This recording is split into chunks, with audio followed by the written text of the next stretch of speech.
नमस्कार। आज हम बात करेंगे स्कल, स्पाइनल और चेस्ट इंजरीज के बारे में। तो इसमें सबसे पहले हमारी बोन्स ऑफ हेड है। जो बोन ऑफ हेड है उसे हम स्कल बोलते हैं, और जो स्कल है वो दो तरह की बोन से बनी हुई है, cranial bones and facial bones.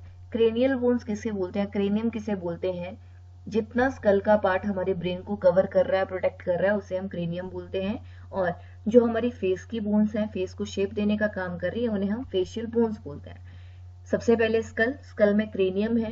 Cranium जो है बहुत सारी ब्रॉड फ्लैट बोन्स का बना हुआ है, जो एक होलो शेल की तरह है, यानी अंदर से बिल्कुल खाली है। और वो हमारी स्कल का टॉप बनाता है, बैक बनाता है, बैक साइड से कवर करता है, साथ में साइड से यानी राइट और लेफ्ट साइड भी बनाता है स्कल की। इसका मेन काम है कि हमारे ब्रेन को प्रोटेक्ट करता है। इसके अंदर हमारा ब्रेन है, उसको प्रोटेक्ट करने का काम इसका है। Next is CSF, cerebrospinal fluid. ये क्लियर फ्लूइड है, वाटर की तरह, बिल्कुल क्लियर पानी की तरह फ्लूइड है, जिसका मेन काम है ये एक कुशन की तरह एक्ट करता है, हमारे ब्रेन और स्पाइनल कॉर्ड को प्रोटेक्ट करने का काम करता है।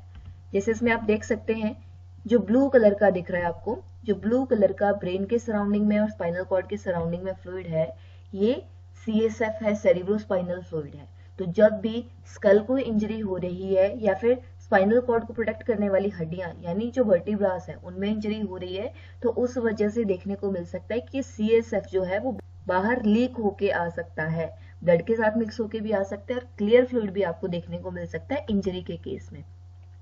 Bones of head, bones of head के सराउंडिंग में जो बोन्स है उन्हें हम क्रेनियम बोलते हैं, क्रेनियल वॉल्ट बोलते हैं। और इसका मेन काम है कि हमारे ब्रेन को प्रोटेक्शन प्रोवाइड करने का काम करता है, बहुत ही स्ट्रांग है। इसके अलावा अगर स्कल फ्रैक्चर है तब तो ब्रेन में इंजरी सस्पेक्टेड है ही, लेकिन अगर स्कल फ्रैक्चर नहीं हुई है, जैसे कि बहुत स्ट्रांग है, तो जरूरी नहीं कि टूटेगी टूटेगी इसकी हड्डियां। लेकिन अगर स्कल फ्रैक्चर नहीं हुआ है, बिना स्कल फ्रैक्चर के भी ब्रेन को ट्रॉमा हो सकता है, तो सस्पेक्टेड रहेगा। बोन्स ऑफ फेस, जो हमारी फेस है, छोटी छोटी बोन्स को मिला के बना हुआ है, और इनका काम है कि हमारे फेस को शेप देती हैं। इसके अलावा हमारे जॉ को मूव करने के लिए भी परमिट करती हैं। बाकी बोन्स फेस की मूव नहीं करती हैं, लेकिन जो टेम्पोरोमैंडिबुलर जॉइंट है उसकी वजह से जो हमारा जॉ है वो मूव कर सकता है, यानी जो नीचे वाला पार्ट है, जो मैंडिबल है, इसे हम मूव कर सकते हैं ताकि हम बोल पाए, खाना खा पाए, माउथ को ओपन कर पाए। किस वजह से हो पाता है, बाकी फेस की बोन्स जो है वो मूव नहीं करती हैं, लेकिन यहाँ पे जॉइंट होने की वजह से ये बोन्स जो है ये मूव कर सकती हैं, मैंडिबल मूव कर सकती है। नेक्स्ट है स्पाइनल कॉलम। जो रीढ़ की हड्डी को, स्पाइनल कॉर्ड को प्रोटेक्ट करते हैं, वो हमारे स्पाइनल कॉलम्स हैं। इनका मेन काम है स्पाइनल कॉर्ड को प्रोटेक्ट करना। इसके अलावा इसमें 33 बोन्स हैं जिन्हें कि हम वर्टिब्रास बोलते हैं। जैसे इसमें आप देख सकते हैं, स्कल के बाद कंटिन्यू होते हैं स्पाइनल वर्टिब्रास, जिसमें सबसे पहले है cervical vertebras, then thoracic vertebras, उसके बाद lumbar, then sacral, then coccyx. Total 33 bones हैं। अगर हम इनको नजदीक से देखें तो कुछ इस तरह से दिखेंगे।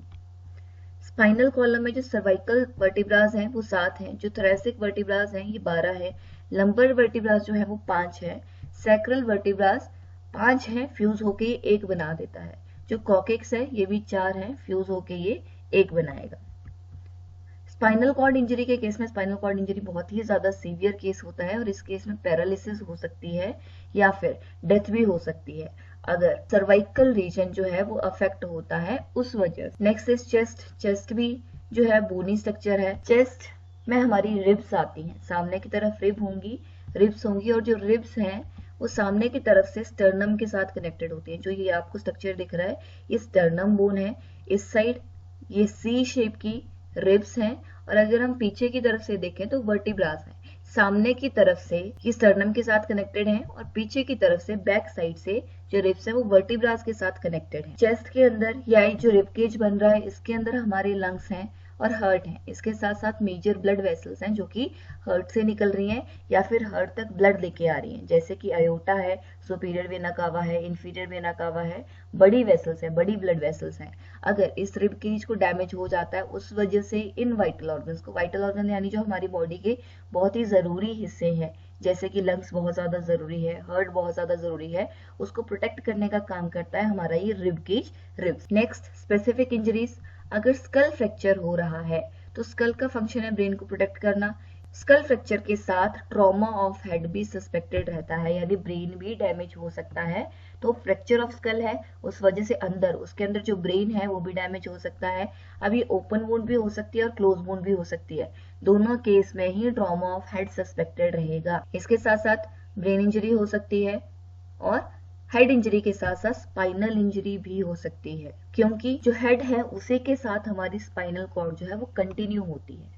अब इस केस में अगर कोई भी इम्पेल्ड ऑब्जेक्ट है, यानी ऑब्जेक्ट कोई अंदर चला गया है, बॉडी के अंदर चला गया है, हेड के अंदर चला गया है, स्पाइनल कॉर्ड के अंदर चला गया है, तो उस केस में उसे रिमूव नहीं किया जाएगा। रिमूव नहीं करना है, बल्कि उसे एक बहुत बल्कि ड्रेसिंग के साथ, भारी ड्रेसिंग के साथ उसको थोड़ा स्टेबलाइज कर देना है। इसके अलावा अगर उसमें से, जैसा हमने पढ़ा था पहले, CSF जो क्लियर फ्लूइड है, अगर वो लीक कर रहा है, अब वो लीक होके या तो कान से निकलेगा या नाक से निकलेगा या फिर जो इंजरी की साइट है वहां से निकल सकता है। तो कभी भी इसको बंद करने की कोशिश नहीं करनी है जब तक पेशेंट हॉस्पिटल नहीं पहुंच रहा है। आपने सिर्फ ये ध्यान देना है कि वो जो CSF है उसकी लीकेज जो हो रही है उसे आप स्टेराइल गॉज ड्रेसिंग के साथ फिक्स कर दें, ताकि वहां से इन्फेक्शन होने के चांसेस कम हो जाए। उसे सिर्फ आपने सोक करना है, एक ड्रेसिंग जो है कान के पास, नाक के पास रख सकते हैं, ताकि जो CSF आ रहा है वो इसी में सोक हो जाए, एब्जॉर्ब हो जाए। Next, sign and symptoms skull fracture के क्या देखने को मिलेंगे? जैसे कि स्कल फ्रैक्चर है तो ब्रेन का फंक्शन भी ऑल्टर देखने को मिलेगा, इस वजह से ऑल्टर्ड मेंटल स्टेटस देखने को मिलेगा। हो सकता है जो पेशेंट है वो सेमी कॉन्शियस है या अनकॉन्शियस है। इसके अलावा पेन हो सकती है, इन्फ्लामेशन हो सकती है, चोट लगी है, पेन होगी, इन्फ्लामेशन होगी, लेसरेशंस हो सकती हैं। अब वो डीप लेसरेशंस भी हो सकती हैं और सुपरफिशियल लेसरेशंस भी हो सकती है। लेसरेशंस यानी उसे चोट लगी हुई होगी जो कि आपको सामने से दिखेंगी। इसके अलावा हेमेटोमा बना होगा। हेमेटोमा इस तरह का हो सकता है जिसमें एक पाउच बन जाता है जिसमें ब्लड कलेक्ट होना शुरू हो जाता है। तो स्कल इंजरी है तो इस तरह से आपको स्कल में या ब्रेन के सराउंडिंग में इस तरह से देखने को मिल सकता है। या फिर जहां पे चोट लगी है वहां पे सॉफ्ट हो सकता है वो एरिया, या फिर थोड़ा नीचे की तरफ धंसा हुआ हो सकता है, जिससे आप डिप्रेशन बोलेंगे। नीचे की तरफ जो बोन है वो दबी हुई है। इसके अलावा फेशियल ब्रूजिंग, फेस पे चोट आई होगी, और कान के पीछे ब्रूजिंग होगी। ब्रूजिंग यानी कान के पीछे नीला पड़ना शुरू हो जाएगा, जिससे आप बोलेंगे बेटल साइन। हेड इंजरी के केस में दो साइन देखने को मिलते हैं, Battle sign and raccoon sign. अब बेटल साइन क्या है? जैसे पेशेंट का फेस है, पेशेंट के कान के पीछे आपको ब्लूइश कलर दिखना शुरू हो जाएगा, नीला पड़ना शुरू हो जाएगा। दूसरा रकून साइन, रकून साइन में पेशेंट की जो आईज है, आईज के सराउंडिंग में उसको आपको पेशेंट में ब्लूइश कलर डिस्कलरेशन देखने को मिलेगी, जिससे आप बोलेंगे रकून साइन। दो साइन हेड इंजरी के केस में पॉजिटिव देखने को मिलते हैं। इसके अलावा एक आई या दोनों आई ही सनकन हो सकती है। प्यूपिल्स का साइज जो रहेगा जब आप चेक करेंगे वो अनइक्वल हो सकता है हेड इंजरी की वजह से। हेडेक होगी, डिसेबिलिटी हो सकती है अगर बहुत ही ज्यादा सीवियर इंजरी है, ब्लड आ सकता है, CSF आ सकता है नोज से, ईयर से।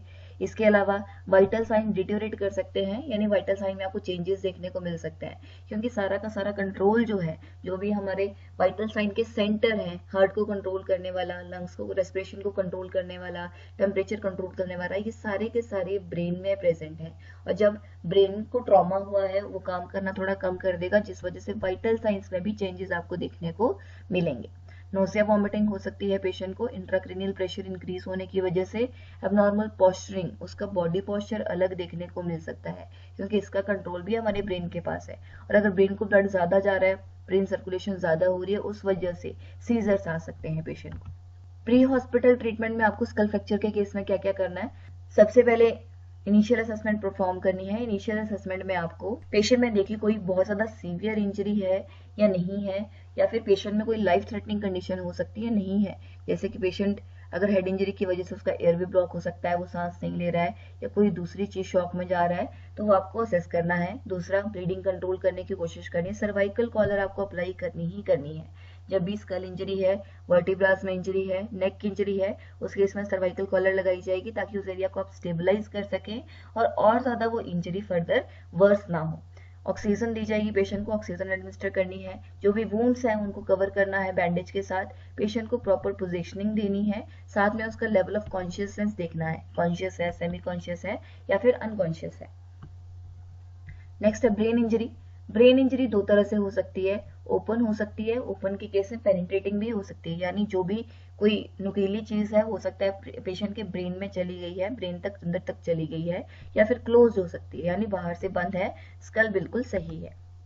ब्रेन इंजरी के साइन एंड सिम्टम्स क्या क्या हो सकते हैं? पेशेंट को फिर से वही रहेगा, पेशेंट की जो ब्रेन के फंक्शन है वो अल्टर कर जाएंगे, उस वजह से इंट्राक्रेनियल प्रेशर इंक्रीज करने की वजह से, यानी पेशेंट के ब्रेन में प्रेशर बढ़ जाएगा, उस वजह से वॉमिटिंग आ सकती है, नोजिया हो सकता है, सिकनेस, इसके अलावा वीकनेस आ सकती है, देखने में दिक्कत आ सकती है, हेडेक होगी, ब्रेन में इंजरी हुई है, पेशेंट अनकॉन्शियस देखने को मिलेगा, पोस्चर में चेंजेस, उसका बॉडी पोस्चर जो रहेगा वो आपको थोड़ा अलग देखने को मिल सकता है। इसके अलावा जैसे हमने पहले बोला वाइटल साइंस में भी चेंजेस आएंगे, तो ब्रीदिंग पैटर्न ऑल्टर कर सकता है। Pre hospital treatment brain injury के लिए भी सेम रहेगा जैसा कि ब्रेन फ्रैक्चर के लिए था, जिसमें सबसे पहले कोई भी आपने जो लाइफ थ्रेटनिंग कंडीशन है वो आइडेंटिफाई करनी है, ब्लीडिंग स्टॉप करनी है, ऑक्सीजन एडमिनिस्टर करनी है, जल्दी से जल्दी पेशेंट को हॉस्पिटल पहुंचाने की कोशिश करनी है।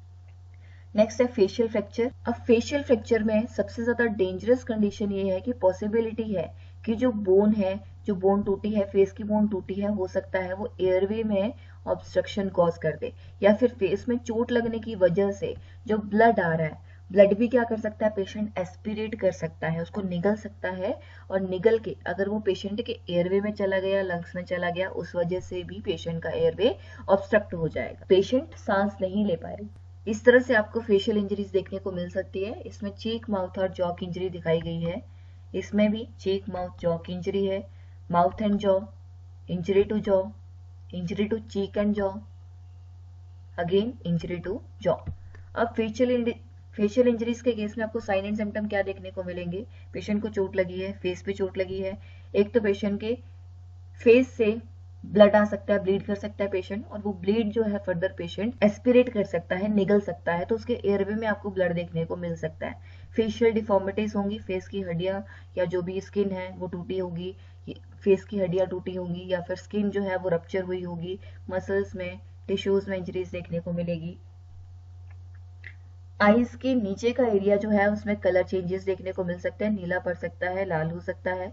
इसके अलावा जॉ में इन्फ्लामेशन होगी और उतना ज्यादा पेशेंट जॉ को मूव नहीं कर पाएगा, जो मैंडिबल बोन थी उसको उतना ज्यादा मूव नहीं कर पाएगा, जॉ को ओपन करने में पेशेंट को दिक्कत होगी। इसके अलावा अगर पेशेंट का माउथ क्लोज हो रहा है तो प्रॉपरली उसके दांत जो हैं वो आपस में नहीं टकराएंगे, जैसे हम अपना माउथ नॉर्मली बंद करते हैं वो उस तरह से उसको बंद नहीं कर पाएगा, क्लोज नहीं कर पाए। पेशेंट को पेन हो सकती है, नंबनेस, सुन हो सकता है उसका जो फेस है जहाँ पे चोट लगी है, या फिर पेशेंट के दांत जो हैं वो लूज हो सकते हैं, टूट सकते हैं, स्वेलिंग हो सकती है। इसके अलावा दूसरे साइंस भी आपको देखने को मिल सकते हैं जो कि फेस का एकदम से मोशन चेंज करने की वजह से हुए होंगे, ब्लो की वजह से हुए होंगे, चोट लगेगी या नील पड़ेंगे, अगर ब्लीड नहीं भी कर रहा है तब भी नील पड़ सकते हैं, नीला हो सकता है वो एरिया। प्री हॉस्पिटल ट्रीटमेंट आपको क्या करना है?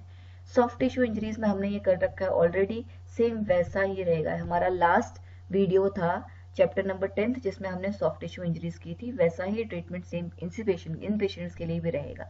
अब इस केस में आपको यूनिवर्सल प्रिकॉशंस भी लेने हैं, साथ में सिक्योर द सीन, यानी आप जहां पे भी हैं उस साइड पे सबसे पहले देखना है कि सिक्योरिटी है या नहीं है। सबसे पहले आप खुद सिक्योर हैं या नहीं है, या फिर उसके बाद जो पर्सन है सिक्योर नहीं है, सराउंडिंग वाले लोग हैं वो सिक्योर है या नहीं है। यूनिवर्सल प्रिकॉशंस लेने हैं, एयरवे पेशेंट का ओपन होना चाहिए, ब्लीडिंग कंट्रोल करनी है, जो वुंड्स हैं ओपन वुंड्स हैं उनको बैंडेज करना है ताकि इन्फेक्शन होने की चांसेस कम हो जाएं। वाइटल साइंस पेशेंट के कंटिन्यूसली मॉनिटर करने हैं, साथ साथ में अगर पेशेंट शॉक में जा रहा है बहुत ज्यादा ब्लीडिंग होने की वजह से, शॉक भी हमने कर रखा है, आप पुरानी वीडियोस देख सकते हैं। ट्रीटमेंट फॉर शॉक, अगर शॉक में जा रहा है पेशेंट तो ट्रीट कीजिए। Spinal injuries, next is spinal injuries. अगर स्पाइनल इंजरीज हैं उस केस में आपको साइन एंड सिम्टम क्या देखने को मिलेंगे? अगर स्पाइनल कॉर्ड को इंजरी हुई होगी तो उस वजह से नंबनेस होगी, सुन हो सकती है बाजू और टांगे, इसके अलावा टिंगलिंग सेंसेशन, एबनॉर्मल सी सेंसेशन होगी उसको, पैरालिसिस हो सकती है आर्म्स और लेग्स में, जब भी पेशेंट आर्म और लेग को मूव करेगा उस टाइम पे पेन हो सकता है। नेक और बैक में पेशेंट को सेंसिटिविटी या फिर पेन फील हो सकता है, हेड की डिफॉर्मिटी हो सकती है, नेक की डिफॉर्मिटी हो सकती है, आराम से हेड और नेक को मूव नहीं कर पाएगा। इसके अलावा हेड इंजरी भी सस्पेक्टेड है और हेमेटोमा भी हो सकता है, शोल्डर के नियर बाई जो ब्लड है वो कलेक्ट हो सकता है। इसके अलावा जो ब्लैडर और बॉबल फंक्शन है, यानी पेशेंट यूरिन और स्टूल फीसेस को आराम से पास या तो इनवॉलंटरी कर देगा या फिर नहीं कर पाएगा, यानी उसका कंट्रोल नहीं रहेगा अपने ब्लैडर और वोवल के ऊपर। पेशेंट को सांस लेने में दिक्कत हो सकती है। इसके अलावा ये भी देखने को मिल सकता है कि पेशेंट की चेस्ट की मूवमेंट नहीं हो रही है। पेशेंट जो है आपको सुपाइन पोजीशन में मिल सकता है। साथ में प्रियापिज्म हो सकता है। प्रियापिज्म का मतलब है persistent erection of penis. Spinal cord injury के केस में पेशेंट या तो आपको कॉन्शियस मिलेगा या अनकॉन्शियस मिलेगा। अगर पेशेंट कॉन्शियस है तो उससे आप पूछिए कि जो भी चोट लगी वो किस तरह से लगी और अभी उसे कैसा फील हो रहा है। दूसरा, अगर कोई हेमेटोमास है, लेसरेशन है या डिफॉर्मिटीज है, लेसरेशन भी हमने हमारी पुरानी वीडियो में कर रखा है, लास्ट चैप्टर में कर रखा है, वहां से आप देख सकते हैं किस तरह के लेसरेशंस होते हैं, किस तरह की सॉफ्ट टिश्यू इंजरीज या वुंड्स होती हैं। तो इसमें आप पेशेंट में देखिए हेमेटोमास तो नहीं बने हैं, लेसरेशंस तो नहीं है या कोई डिफॉर्मिटी तो नहीं है। इसके अलावा पेशेंट जो है वो फील कर रहा है या नहीं कर रहा है, यानी अगर आप उसे टच कर रहे हैं तो फील हो रहा है उससे या नहीं हो रहा है। डिफॉर्मिटीज के लिए चेक करिए। हो सकता है आपको स्पाइनल कॉर्ड इंजरी के साइन अभी पेशेंट में देखने को नहीं मिल रहे, लेकिन इसका ये मतलब नहीं है कि पेशेंट में स्पाइनल कॉर्ड इंजरी नहीं हुई है। अगर पेशेंट अनकॉन्शियस है, बात नहीं कर रहा है, अभी होश में नहीं है, तो उसमें आप देखिए कट वगैरह लगे हैं, हेमेटोमास कहाँ है, या फिर डिफॉर्मिटी के लिए देखिए, इंजरीज के लिए देखिए, और सराउंडिंग में जितने भी लोग हैं उनसे आप पूछ सकते हैं कि पेशेंट को चोट किस वजह से लगी है। कॉम्प्लिकेशंस ऑफ स्पाइनल इंजरी, अब अगर स्पाइनल इंजरी हुई है उस वजह से रेस्पिरेटरी अरेस्ट हो सकता है, यानी पेशेंट सांस लेना बिल्कुल ही बंद कर सकता है। न्यूरोलॉजिकल इंजरी हो सकती है, ब्रेन से रिलेटेड इंजरीज हो सकती है, जिसकी वजह से फर्दर पेशेंट में पैरालिसिस भी देखने को मिल सकता है। जनरल पैरालिसिस भी हो सकता है। जनरल पैरालिसिस यानी पूरी बॉडी में, जो पेशेंट है पूरी बॉडी में पैरालिसिस होगा, उसको मूव नहीं, पूरी बॉडी को मूव नहीं कर पाएगा। Pre hospital treatment of spinal cord injury. Pre hospital treatment में क्या क्या रहेगा? सबसे पहले इंजरी किस वजह से हुई है वो आइडेंटिफाई कीजिए। उसके बाद पेशेंट में स्टेबलाइज करनी है आपने हेड और नेक। इसका मतलब है पेशेंट की हेड और नेक जो है वो मूव नहीं करनी चाहिए। पेशेंट का कोई भी बॉडी पार्ट जो है वो अलाइंड होना चाहिए, बिल्कुल स्ट्रेट होना चाहिए, और उसे मूव नहीं करना है। पेशेंट को ट्विस्ट नहीं करना है। अगर आप उसे शिफ्ट भी कर रहे हैं, उसकी जगह चेंज भी कर रहे हैं, इसके लिए आप एक बोर्ड ले सकते हैं। पेशेंट को एक फ्लैट बोर्ड पे लिटा दीजिए और साथ में आपको नेक कॉलर का यूज करना है ताकि आप स्पाइनल कॉर्ड को स्टेबलाइज कर सकें, फर्दर और ज्यादा इंजरी ना हो। असेसमेंट कीजिए, देखिए कौन कौन सी इंजरीज हैं, लाइफ थ्रेटनिंग कंडीशन कौन कौन से, फिजिकल एग्जामिनेशन आपको करना है, मैनुअली पेशेंट को स्टेबलाइज करना है। इसके अलावा वाइटल साइंस जो है वो कंटिन्यूसली मॉनिटर करना है। चेस्ट इंजरीज में, चेस्ट इंजरी किस किस वजह से हो सकती है? ब्लंट ट्रॉमा की वजह से हो सकती है। ब्लंट ट्रॉमा यानी पेशेंट में अंदर कुछ नहीं गया है, बाहर से उसको चोट लगी है और कोई हार्ड सब्जेक्ट है, फ्लैट सब्जेक्ट है, जिस वजह से उसको चोट लगी है। कंप्रेशन इंजरीज हो सकती हैं, जिसमें जो चेस्ट है वो अंदर की तरफ कंप्रेस हो गई है, या फिर पेनिट्रेटिंग इंजरीज हो सकती है, चेस्ट के अंदर कोई शार्प ऑब्जेक्ट जैसे कि नाइफ है, चाकू है, वो चला गया है। चेस्ट इंजरीज के केस में आपको क्या क्या देखने को मिलेगा? पेशेंट अपनी चेस्ट को जब वो इनहेल कर रहा है उस टाइम पे एक्सपैंड नहीं कर पाएगा। जब हम सांस लेते हैं तो हमारा जो चेस्ट है वो बाहर की तरफ मूव करता है, लेकिन पेशेंट में आपको ऐसा नहीं देखने को मिलेगा। पेशेंट में जहां पे भी चोट लगी है वहां पे आपको ब्रूजिंग, खरोंचें देखने को मिल सकती है, ब्लूइश डिस्कलरेशन देखने को मिल सकती है, या फिर वहां पे फ्रैक्चर भी हो सकता है, रिब्स में, स्टर्नम में हो सकता है। इसके अलावा पेशेंट को पेन रहेगा इंजरी साइट पे। जब पेशेंट सांस लेगा पेशेंट को उस टाइम पे भी पेन होगा अगर उसकी रिब्स टूटी हुई हैं तो। इसके अलावा साइनोसिस यानी ब्लूइश डिस्कलरेशन हो सकती है फिंगर टिप्स की, नेल्स की, क्योंकि चेस्ट में इंजरी हुई है, लंग्स अफेक्ट हो सकते हैं, तो पेशेंट में ऑक्सीजन की कमी हो सकती है। इसके अलावा चेस्ट इंजरी में पेशेंट में जब पेशेंट कफ करेगा तो ब्लड आ सकता है अगर लंग्स डैमेज हुए होंगे। शॉर्टनेस ऑफ ब्रेथ रहेगा, सांस लेने में उसको दिक्कत होगी। जो उसकी नेक वेन्स है वो डिस्टेंडेड हो सकती हैं, बाहर की तरफ आपको फुली हुई दिखेंगी। क्यों दिखेंगी? क्योंकि इस केस में पेशेंट अब हार्ट फेलियर में भी जा सकता है। इसके अलावा शॉक की कंडीशंस, उसके साइन एंड सिम्टम्स देखने को मिलेंगे। पेशेंट का बीपी जो है कम होगा, पल्स रेट इनिशियली ज्यादा होगा, उसके बाद कम भी हो सकता है। साइन एंड सिम्टम्स में टेंडरनेस, पेन उस एरिया में आपको देखने को मिलेगा। चेस्ट डिफॉर्मिटी देखने को मिलेगी, चेस्ट की शेप अजीब अलग देखने को मिलेगी, ऑल्टर देखने को मिलेगी इंजरी की वजह से या फिर फ्रैक्चर की वजह से। ब्लड, पेशेंट जब कफ करेगा उसमें ब्लड आएगा। शैलो ब्रीदिंग होगी। शैलो ब्रीदिंग यानी पेशेंट ज्यादा गहरी सांसें नहीं ले रहा है, वो थोड़ा शैलो ब्रीथ कर रहा है, ऊपर ऊपर से सांस ले रहा है। इसके अलावा क्योंकि पेशेंट को सांस लेते टाइम पेन हो रहा है इसलिए पेशेंट डीप ब्रीदिंग अवॉइड करता है। जब पेशेंट सांस लेगा उस टाइम पे पेन होगा। पोस्चर, इंजरी के साइड को वो ज्यादा झुका हुआ देखने को मिल सकता है। या फिर ब्रूजिंग देखने को मिल सकती है, खरोंचे, चोट, ब्लू डिस्कलरेशन देखने को मिल सकती है, क्रेपिटस, ग्रेटिंग, एक अजीब सी साउंड आपको सुनने को मिलेगी जब आप उस एरिया को पैल्पेट करेंगे। इसके अलावा सबक्यूटेनियस एम्फाइसीमा हो सकता है। एम्फाइसीमा का मतलब है जो पेशेंट का एक लंग है वो कोलैप्स कर सकता है। एक इंजरी की वजह से, एयर बाहर निकलने की वजह से पेशेंट का लंग्स जो है वो कोलैप्स कर सकता है, उसे आप बोलेंगे एम्फाइसीमा। इसके अलावा नेक वेन डिस्टेंडेड मिलेंगी। इसके अलावा ब्लड शॉट आइज देखने को मिल सकती है, आइज में भी स्वेलिंग देखने को मिलेगी। नेक्स्ट, रिब फ्रैक्चर के केस में प्री हॉस्पिटल ट्रीटमेंट क्या क्या होगा? आपने सबसे पहले सीन साइट सिक्योर करनी है, सेफ्टी देखनी है। उसके बाद पेशेंट में देखना है कि वो आसानी से या एडिक्वेटली ब्रीथ कर रहा है, जितना उसको सफिशिएंट अमाउंट में ब्रीथ करना चाहिए जिंदा रहने के लिए उतना अमाउंट में ब्रीथ कर रहा है या नहीं कर रहा है। इसके अलावा स्लिंग या स्वैथ आप अप्लाई कर सकते हैं। स्लिंग और स्वैथ के बारे में भी हमने हमारी लास्ट वीडियो चैप्टर 11 में पढ़ रखा है।